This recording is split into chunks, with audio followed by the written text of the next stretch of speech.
All right. We're going to go ahead and get started here. Hey, everyone. Aloha. My name is David Henderson. Thank you for joining us for the Hawaii Department of Transportation Protect Our Water Conference for 2023. I'll be your in-person moderator for this session titled Talking Trash.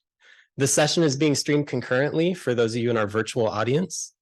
At the end of the presentation, we'll have a few minutes for you to ask any questions you may have. If you're in the virtual attendee, go ahead and put those questions in the questions portion on Zoom, and we'll take some time to answer those at the end. So without further ado, I'd like to introduce our speaker for this session, Richard Price.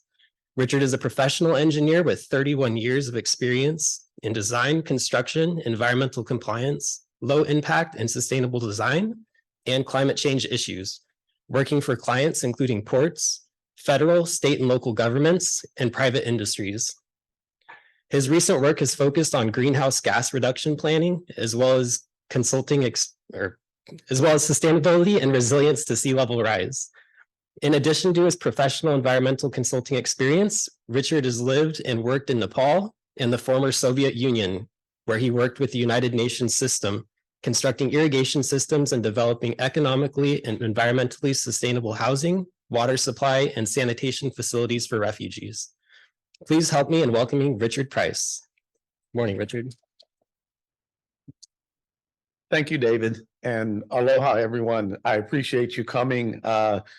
I titled my presentation Trash Reduction Plan, Construction and Maintenance Considerations. And someone reinvented it as Talking Trash. So I hope no one was misled in joining us today, but thank you for coming out. David did a very nice introduction. I'll just tell you, I work for EA Engineering. I was here, lived in Hawaii in 2009 and 2010 when we started the SWAMP program. I see Claudia's here. She and I used to do this training with just the two of us, and now I don't know how many people it takes to put it on now. So it's turned into a wondrous event, and I'm glad to be here today.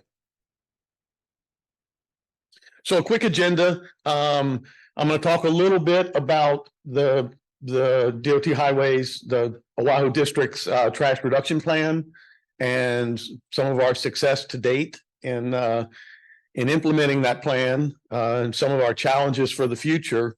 And then I'm going to focus, for the most part, on some of the types of BMPs that may be implemented to achieve the long-term goals, and specifically focus on construction and maintenance issues for each of those types of BMPs. And then we'll talk a little bit about the bigger challenge and where we go from there. If you look at the Oahu District's current MS4 permit, it simply says that you'll implement your trash reduction plan from 2016, and that's all it says about trash. It doesn't really give us any more details. So you kind of have to drill back to the previous permit. In 2013, it required the Oahu District to prepare a trash reduction plan within 3 years that included a baseline assessment, description of what you're already doing, because the things that you do to reduce are going to have to be above and beyond what your existing activities, and then come up with a short-term plan to reduce trash by 50% and a long-term plan to reduce by 100%. And there was also a requirement to set dates for those, and Oahu District arrived at 2023 for the short-term implementation and 2036 for the long-term. Jumping ahead to today, the first two bullets we completed as part of the trash reduction plan in 2016. 2 weeks ago today, we submitted our short-term plan completion report, documenting that we have achieved a 50% reduction through a number of activities. We'll talk a little bit more about them. And what's left remaining is how do we get to 100% reduction? And that's going to be a big focus of what we talk about today. Just a quick graphic that I really liked. I borrowed this from the Santa Clara Valley Urban Runoff Pollution Prevention Program, but I thought it really touched on things. If you start at the top left, how do we get trash in our waters? And We have everything from garbage trucks and contractors running up and down H1 with stuff flying out of their trucks. You move down the road there, you see the garbage can, garbage cans get tipped over, or when they dump the can, they spill some on the ground. We have overflowing garbage cans and dumpsters and stores. We have, people walking down the street. You're sitting at a cafe or you're in Alamana Park having a picnic, and a wind gust comes up and the napkin goes flying away. Unfortunately, we have some people who intentionally dump trash along our roadways and waterways and wherever they can find a spot. And homeless encampments is a big source of trash that we deal with every day. But all of this trash moves around, the wind blows it. That napkin that blows away in Alamana Park belongs to the Parks Department until it flies out and lands in Alamana Boulevard, and now it's the Highways Department responsibility. So it's something we all have to work on together. It's going to take all of us to tackle this problem. And the city and county has a similar program, and we're working together to get where we want to be.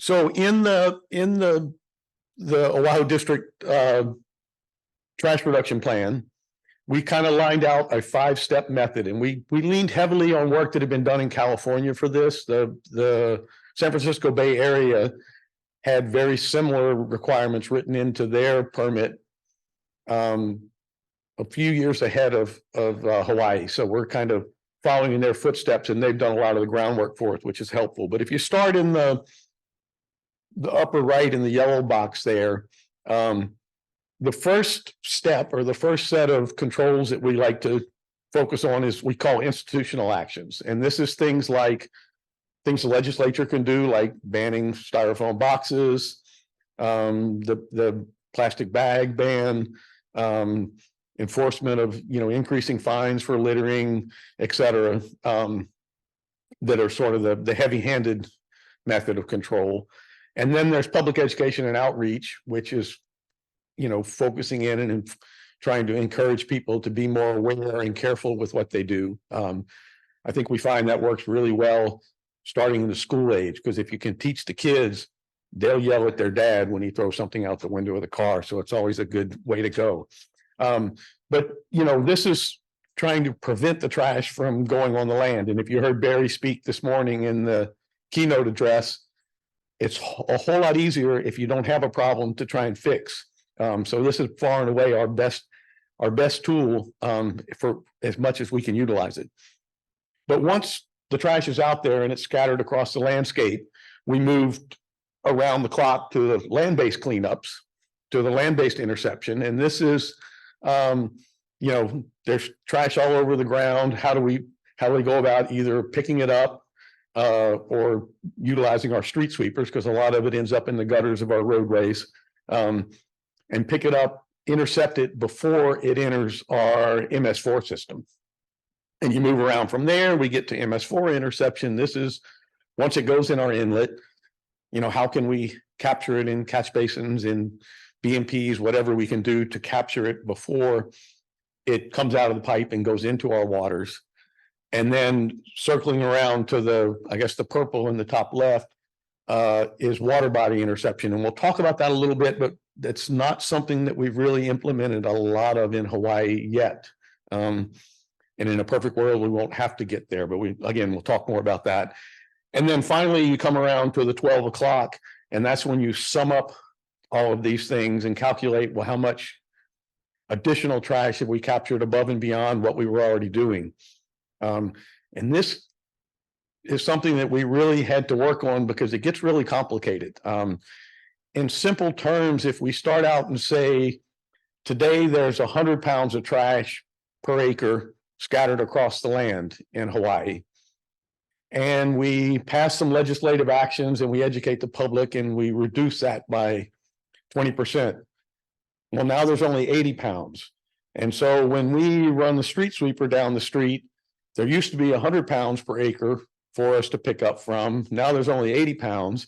And when we double our street sweeping and pick up an extra 30 pounds there, suddenly there's only 50 pounds going into our MS4 where there was 100 before, so that you have a smaller and smaller pool from which to capture. And yet maybe we used to capture 50 in our catch basins and our BMPs, but there's only 50 coming in now. So now we're only catching 25. So what we were doing previously has actually been reduced by the things that we've done ahead of that step. And so it makes for some interesting calculations. I'm not going to talk about the progressive baseline a whole lot more, but if you want to talk, I can go for hours after the conference today. We can spend the rest of the afternoon if you'd like. But seriously, if you're interested, reach out and we can talk about it more. So I'm not going to spend a lot of time on this, but this was in the 2016 plan. We came up with a short-term plan and we defined some specific items we were going to work on. Legislative actions, public education, land-based cleanup, street sweeping, permanent BMPs, water body interception. We said not applicable. We're not going to even pursue that at this stage. But our goal was to get our 50% reduction, which was 148.5 cubic yards per year, half of our baseline that we had calculated. And like I said, a couple of weeks ago, we submitted our short-term plan completion report. And while the numbers are a little different from category to category, we were successful in getting 166 cubic yards per year, or 50% reduction, 56% reduction. This was good success. One of the interesting stories that happened, we realized that the Oahu district has landscape contracts, and they have a requirement to pick up trash before they mow. And so we worked with the folks that manage those landscape contracts to enhance the trash pickup requirements in those contracts. And we're able to utilize an existing program rather than starting a whole new program to pick up trash. And it was much more cost effective, maybe a little more bureaucratic work, but at the end of the day, we were able to achieve more collection than we had anticipated relatively easily. So that's been a real success story of the program.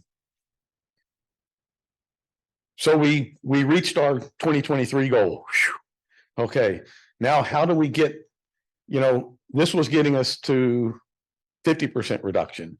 Well, the 100% reduction means everything, right? You can't, we can, how often are we going to have to run the street sweeper to make sure that absolutely nothing goes into the MS4? Is it every week? Is it every day? Is it every 3 hours? I don't know. It's so you kind of move into another category.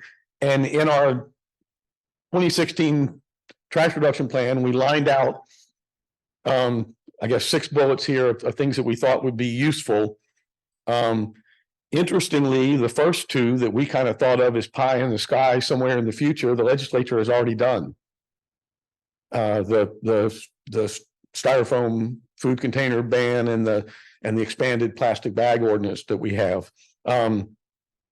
We can always increase our community outreach, but I'm not sure that that's going to get us to 0. We talked about maybe implementing a new program with businesses, fast food restaurants, the people that produce a lot of potential trash, and working with them on reductions. I think that's a really good idea. I don't think we're going to reach 100% reduction that way.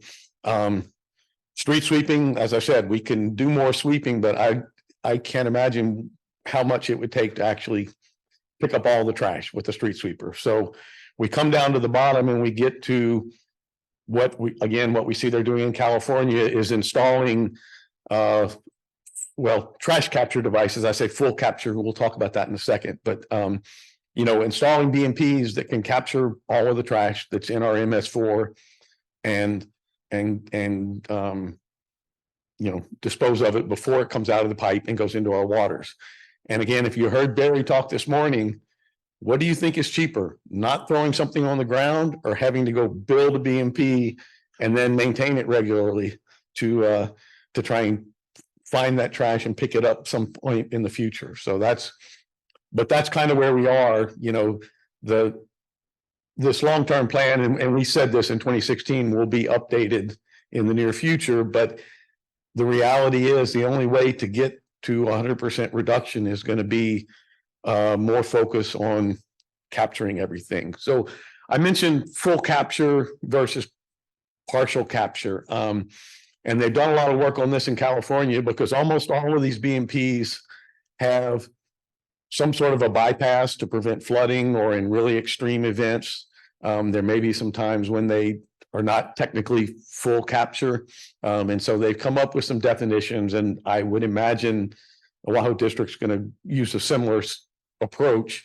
But the basic premise is something that's designed to catch all of the trash, or nearly all of the trash, versus partial capture may be something that, you know, like our existing catch basins are partial capture devices. Trash goes in, some of it stays in the catch basin. When we clean the catch basins, we actually keep track of how much sediment, how much organic matter, and how much trash and litter we collect out of there. So that's a partial capture device. We're going to focus today on full capture devices because, again, I think these are the type of devices that you may see coming down the pike in the future in your construction projects, or if you work on the maintenance side that you'll be dealing with. I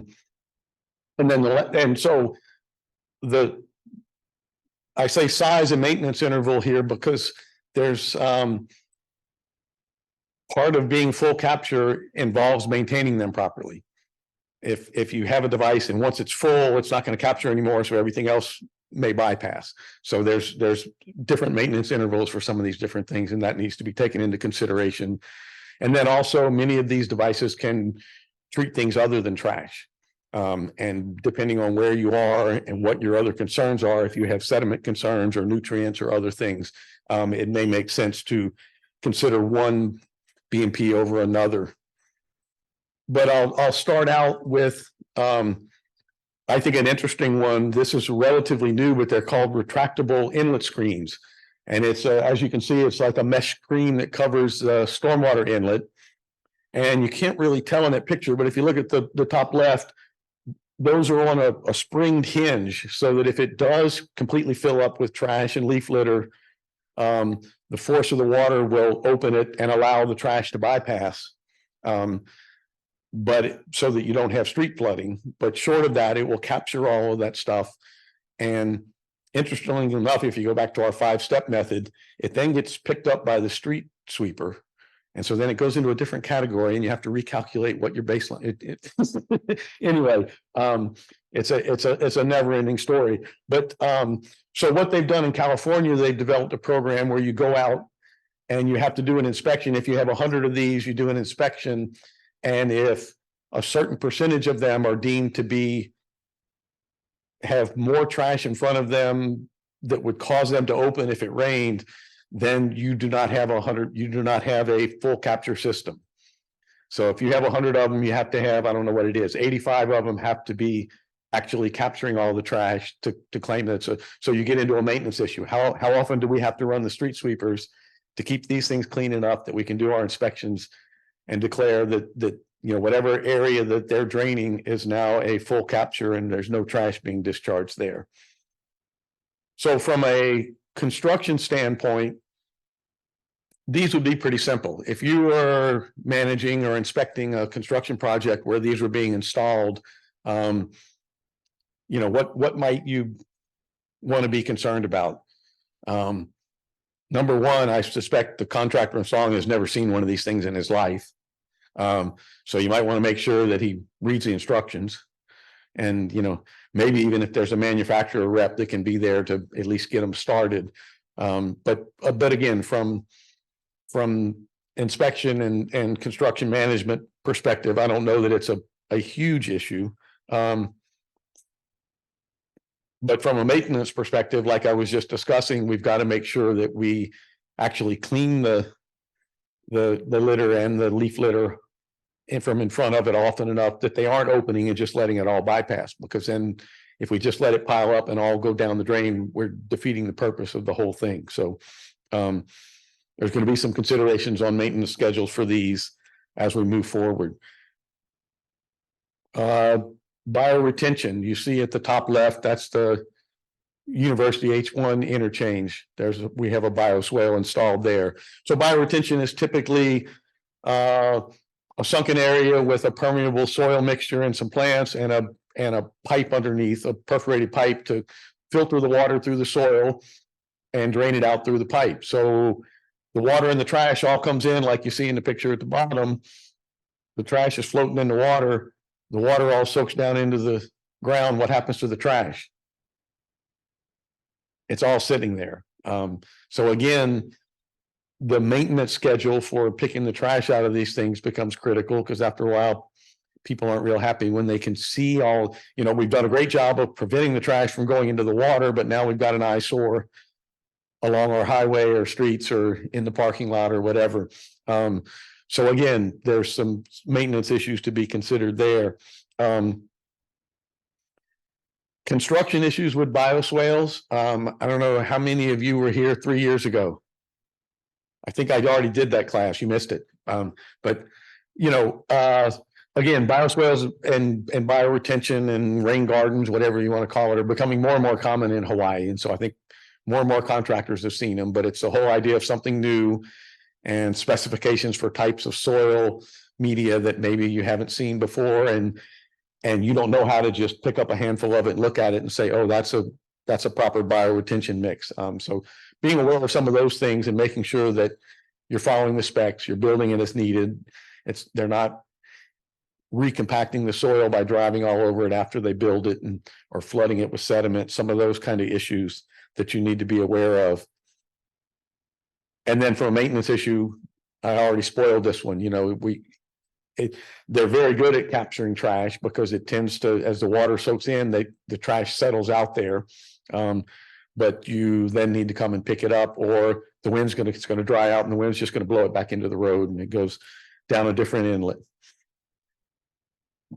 So detention ponds, and these can be, wet ponds or sometimes just dry detention ponds, or in this case, one that has a little bit of a water network system in the bottom, but the capacity to fill up and become a full pond. Again, you're going to have the same issue. They typically have an outlet with a screen on it that's designed to let the water out at a given design rate. And so the trash is all going to go into the pond and then in theory not go out the outlet, and it becomes part of your maintenance issue. So in addition to whatever maintenance you may have to do for sediment, you'll have to deal with that. Construction issues. I don't know if any of you have worked on a project with a stormwater pond in it. It's not that complicated. It's pretty, again, making sure they follow the specs and do what they need to do, but not a major issue. The maintenance is, as I said, oftentimes these can be like park areas. In California, they do a lot of projects where they build ball fields, and there'll be 3 soccer fields that effectively have a dike around them, and they're in a sunken area, and you can play soccer there in Southern California, 360 days a year, and then 5 days a year it's flooded and full of trash and nasty water. And so they're good dual use facilities that work well. But obviously, the maintenance of that so you can turn it back into a public area is important. Infiltration trenches are much like a bioretention in that, but typically your goal here is to design it to capture the full flow of the drainage area that's coming in and retain it and allow it to infiltrate into the ground without any overflow. As you can see in the picture and in the diagram at the bottom, there is going to be always, or at least almost always, some sort of an overflow structure with an inlet, but your design criteria is to capture your design storm and infiltrate it without any discharge. So, once again, when the trash runs into your infiltration facility, where is it going to go? It's going to sit there. So construction issues, it's, very similar to bioretention we already discussed.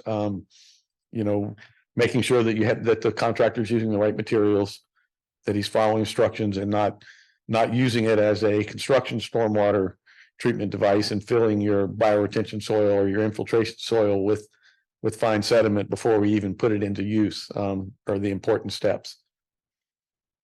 And then from a maintenance issue, again, collecting the trash, probably much more often than you clean out the sediment. You might have a sediment basin that needs to be cleaned once a year, but depending on where it's located and what the aesthetics of the area are, you may need to pick up the trash monthly or weekly or more frequently if it's a high business area, for instance.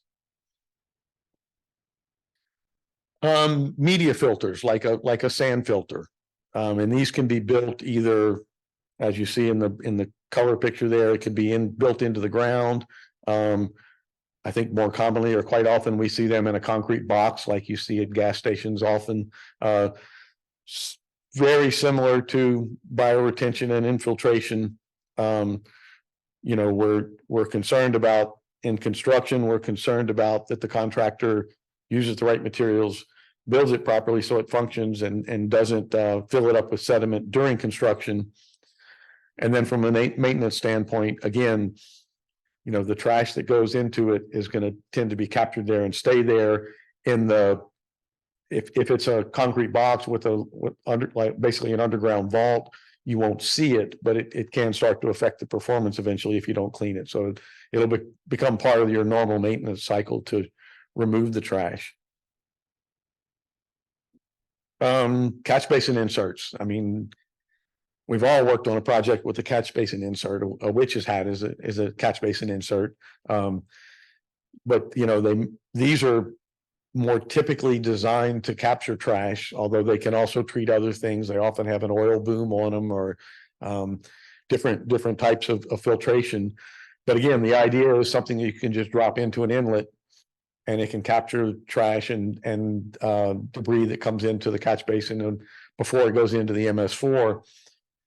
What do you think are from a construction standpoint, these are pretty easy. You measure the inlet, you call the supplier, they send you the right thing, you drop it in. Finished. So that's good. What's the maintenance implications of this?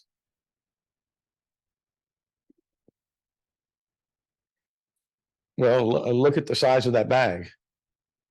How often are you going to have to clean this? And if you put them on every inlet all the way down the street, it's great. It could solve all your problems, but again, that's going to have a bypass that's going to prevent you from flooding the street.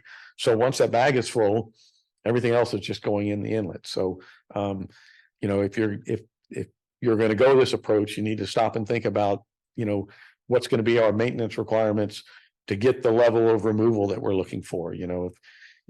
Most anytime you implement an effective BMP, then you realize how much you have to maintain it.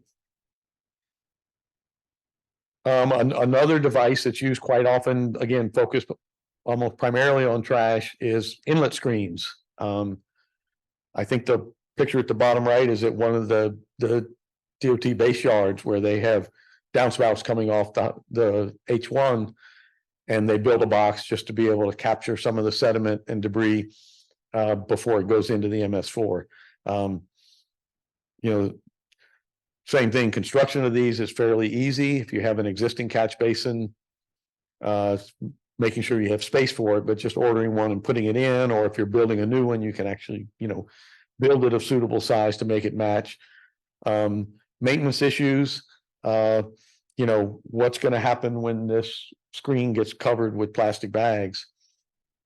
All the water is going to be going up over that bypass, and once again, you're going to start losing your removal effectiveness. So you need to be prepared to maintain these if you're going to install them. And again, you may have, if you were looking to get full capture of your whole system, that might be a large number of these to maintain. How many of you have worked on a debris separating baffle box? I know Oahu District has installed 3 or 4 of these over in Waimanalo and Kailua side. This is a device that treats a lot more than trash. They're designed, you see the water comes in the inlet pipe. There's a series of series of baffles in the box that allow it to settle out sediment. They then have the kind of metal rack. You see the kind of green ramp going up onto the rack, so that your trash and leaf litter and all the debris in the flow gets collected in that rack.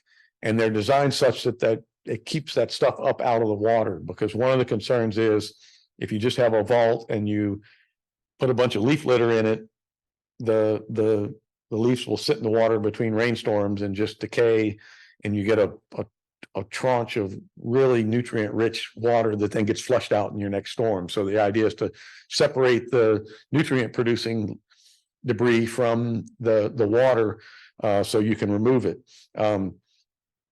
Again, these are very effective at, more than trash, but they do a good job of capturing the trash in that rack there. From a construction perspective, I don't know, did anyone work on installing some of these? They're big, heavy boxes, and it's, you got to get them installed correctly. But again, it's a good one to, if it's the first time doing it and the contractor's not familiar with it, maybe have a manufacturer's representative there, or at least someone who's worked with these types of devices before. And from a maintenance perspective, again, the more stuff you capture, the more often you might have to clean this to make sure that you're getting the trash. That rack will fill up, and eventually stuff will start to bypass and go through. Hydrodynamic separators, we talked about these in the last session. Again, the water comes in to that kind of central chamber. You see it's white in one picture and green in the other, and swirls around, down, and then back up and out. The swirling motion is really good at settling some sediment in the bottom.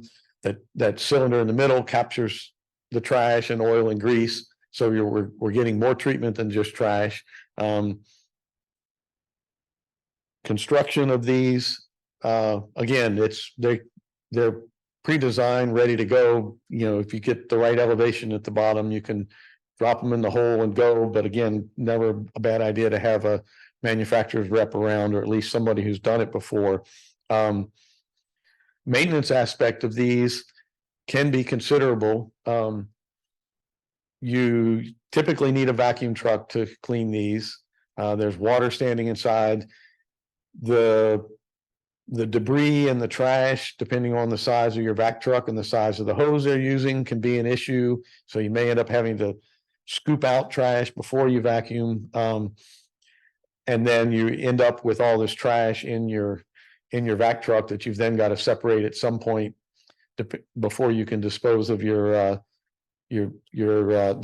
solids, the soils out of the vac truck. You also need a place to park the vac truck while you do all this work, or else you need a traffic control plan. So all these things you need to think about beforehand, before you build it, so you make sure you have the proper access for maintaining it before you go. I apologize because I emailed Hunter an older version of my presentation before I caught this error, and this is not a hydrodynamic separator, but this is an end of pipe screen.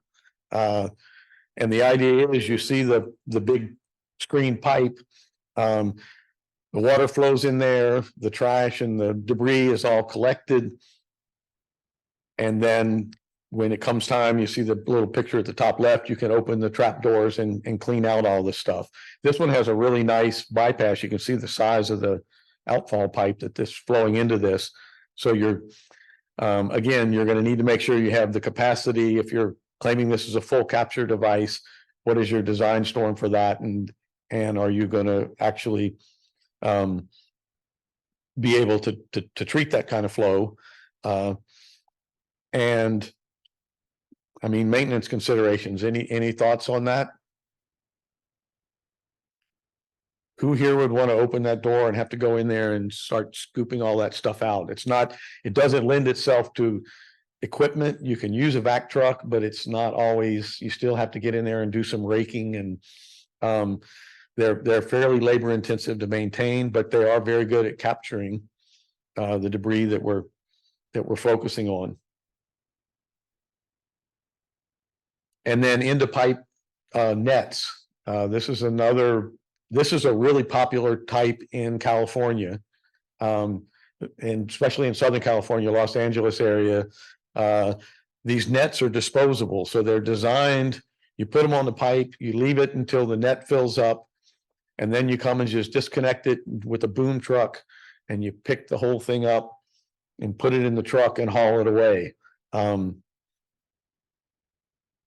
Construction issues with these, it's a fairly straightforward process, but much like I mentioned on the hydrodynamic separators, the access issue of having space where you can come and park a boom truck that's going to be able to reach and grab this stretchy sack and have enough room to pick it up, and then also have a dump truck parked there where you can lower it into the truck. So that's a major consideration in construction, is having the space to line this out and make it work. They work really well in Los Angeles because it rains about 4 times a year. So they put a net on, and then pretty much every time it rains, they go out and just pick the whole thing up, throw it away, and put a new net on.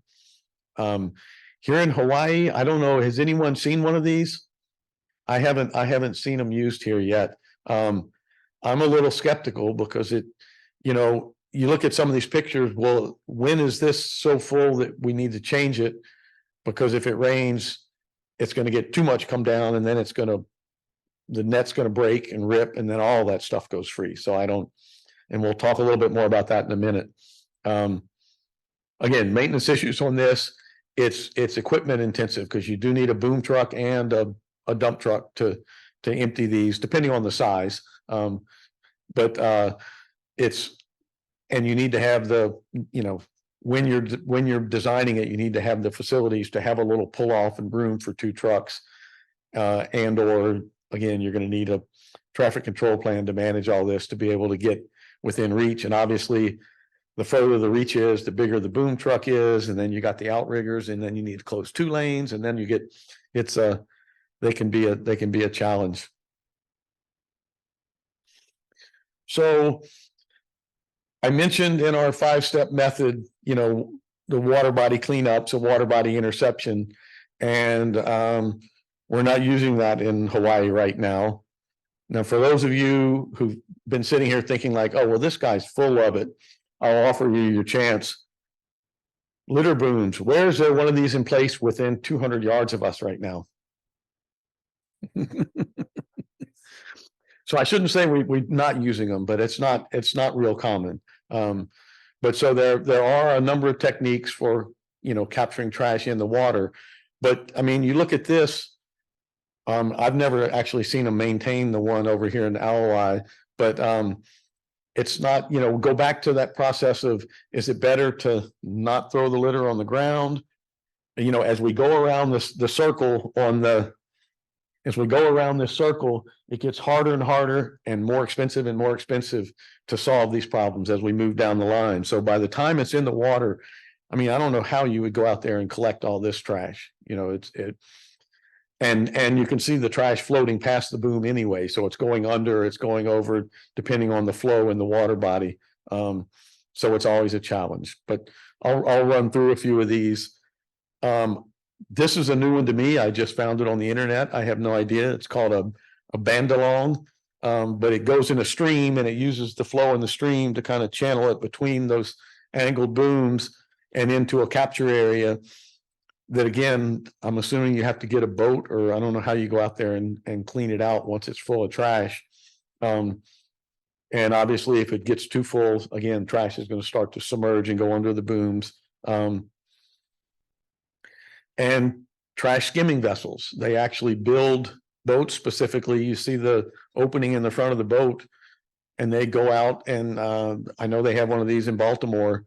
And they go out and they just drive around all day and look for trash and run over it, and then it picks it up, and then obviously you still have to go back and offload it off the boat and take it to the landfill.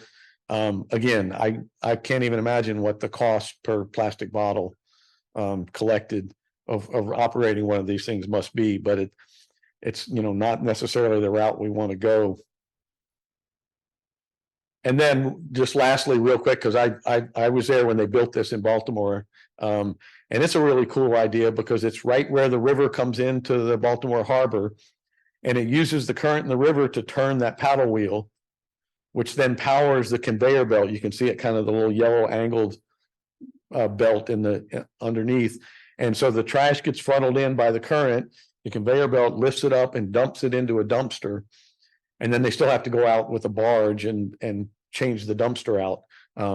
But at least it's self-powered, self-collecting, self-containing. So it's kind of a cool concept, but I don't know how practical in a lot of other locations. So to wrap up, I wanted to, put a few words for thought out there. And, as I mentioned, Barry kind of stole my thunder this morning because he already hit on most of this, but I'm glad to see that we're thinking along similar lines. So that's always good. In Hawaii, as we've implemented the plastic bag ban and then improved the plastic bag ban and implemented the styrofoam box ban, I've heard people complain that, well, now we just have thicker plastic bags that take up more plastic and end up in the trash. And now they're giving me all these little, plastic takeout boxes instead of styrofoam. And I've got a ton of these little, and they claim they're recyclable. And so they're okay. So I saw this, and this is from the city of Alameda.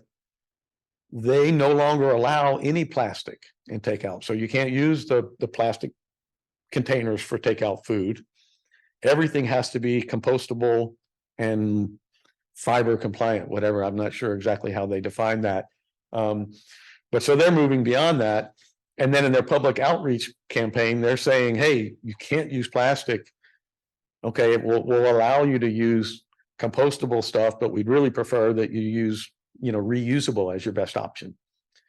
And I know years ago in Japan, that's how they did it. If you ordered sushi delivered to your house, they would bring it to you in a really nice plate. And then the next day you take the plate back to the restaurant. So we're coming full circle with how we do these things in some ways. And then I'll leave you with my favorite concern about the 100% trash reduction. This is something from BASMA, which is the Bay Area Stormwater Management. I don't know what the extra A is for, association. It's a collection of like 17 cities in the San Francisco Bay Area that are all working together on this trash reduction stuff.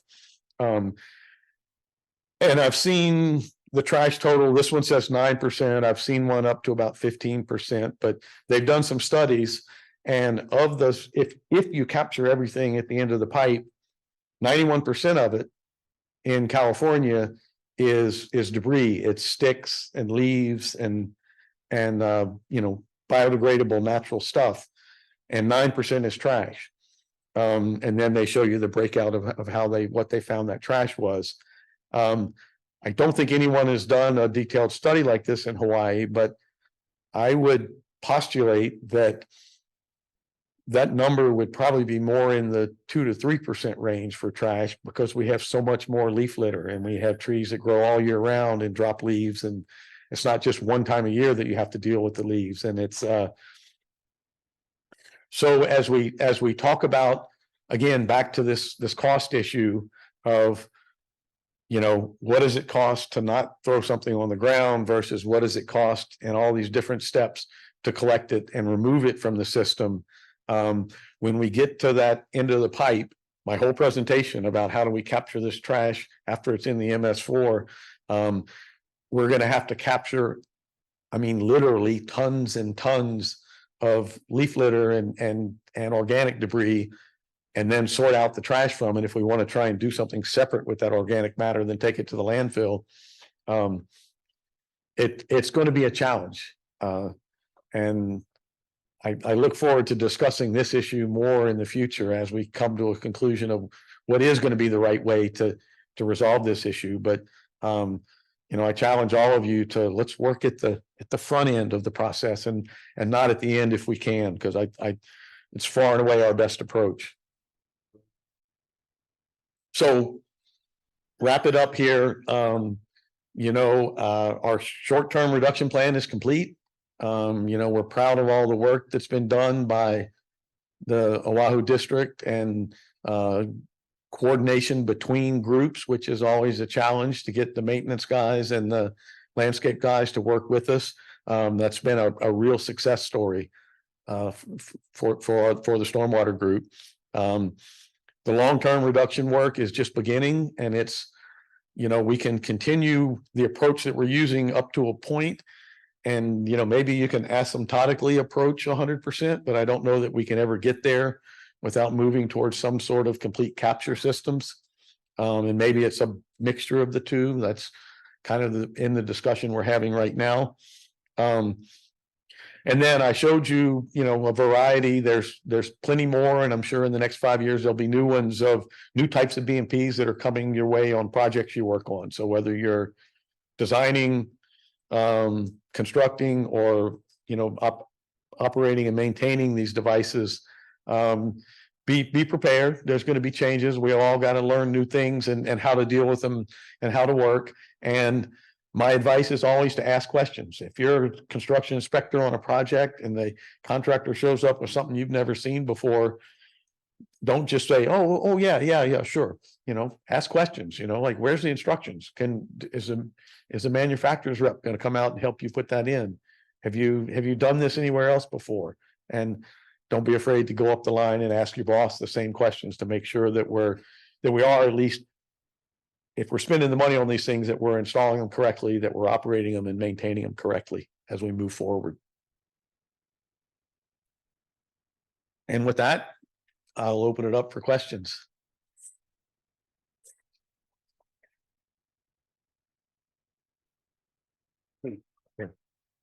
Thanks, Richard, for that presentation. Like you said, we're going to open up to questions now. If anyone in the audience has any questions for Richard, raise your hand. We'll bring a mic to you. Yeah, get that going. I have 2 questions. I don't know if that's okay. I don't know how much time we have, but I guess I'll start with this one. So we're talking about like a lot of the BMPs and stuff, like, and we're going over the maintenance and all the issues with that. But like, I know we can't really like necessarily stop the source of like people littering. I mean, I hope one day we can, but like, I think, we mentioned in the beginning, like dumpsters and like trash, the trash trucks, like the dumpster trucks. What about those? Because like those are sources as well. So if we like, made better systems for that, then we could reduce the number of trash that's entering the system in the first place, right? Right. That's a really good question. And I'll harken back to, you remember when I introduced the long-term plan that we wrote in 2016, and we had this pie in the sky idea that maybe they would ban styrofoam boxes sometime in Hawaii. And lo and behold, before we even got around to, proposing it to anyone, the legislature did that. The legislature didn't do that because they woke up one day and decided, oh, this would be fun, let's do this. They did this because you and everyone in Hawaii came to the realization that, hey, we need to do something about this. Because that's their pressure point, is the public opinion of what's going on. And that's why, so if those are major issues, it's putting pressure on the legislatures to say, hey, address this, that we need to, whether it's increasing the fines or, taking away their trucking license, or, I mean, there are ways to address some of that. But it needs to be, and then there's also enforcement issues, because a lot of those rules are already on the book. And so maybe there's more effort to be made in enforcement, but I'm a strong believer in the power of the people. Yeah, because I'm thinking like all the money we're spending on like maintenance and building these like systems that are just ginormous and taking up like the natural environment, it's like we could be putting that money towards like, stuff like that.